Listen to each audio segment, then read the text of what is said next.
Кризис ударил по рынку недвижимости Якутии. Как сообщает Минстрой региона, объем продаж серьезно упал. В первую очередь это беспокоит застройщиков. Проблемы и пути ее решения в репортаже Афанасия Николаева.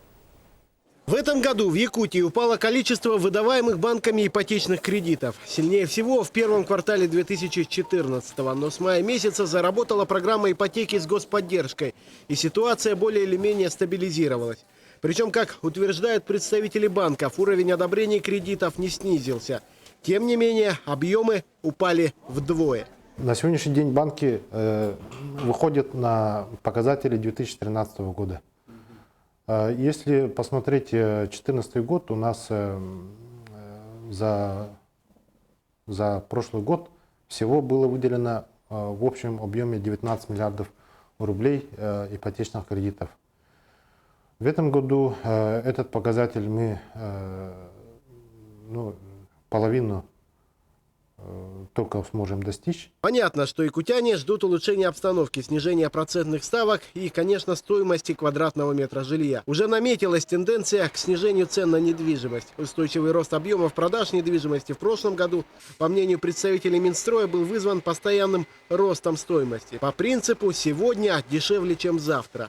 Сейчас обратная ситуация. На рынке отложенный спрос. Жители региона ждут падения цен. Понижение до определенного момента возможно. Я считаю, что этот определенный момент уже наступил.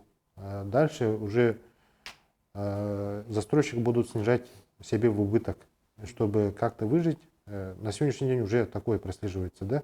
Средняя цена, которая по статистике проходит, это порядка 70-75 тысяч за квадратный метр с черновой отделкой. Застройщики на сегодняшний день готовы продавать за 60, даже то есть 65, даже до 60 доходят. Тем не менее, темпы строительства в регионе выросли. Мало того, вверх идут и объемы. Они подскочили на 25%.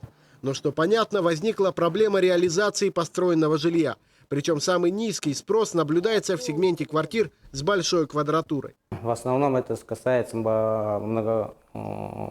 крупногабаритных квартир, то есть трехкомнатные, четырехкомнатные и так далее. В принципе, сейчас даже нереализованные квартиры застройщиками для того, чтобы обеспечить ввод жилья дома и последующем его сдачу в эксплуатацию, они оформляют свою собственность для последующей реализации уже по договорам купли-продажи.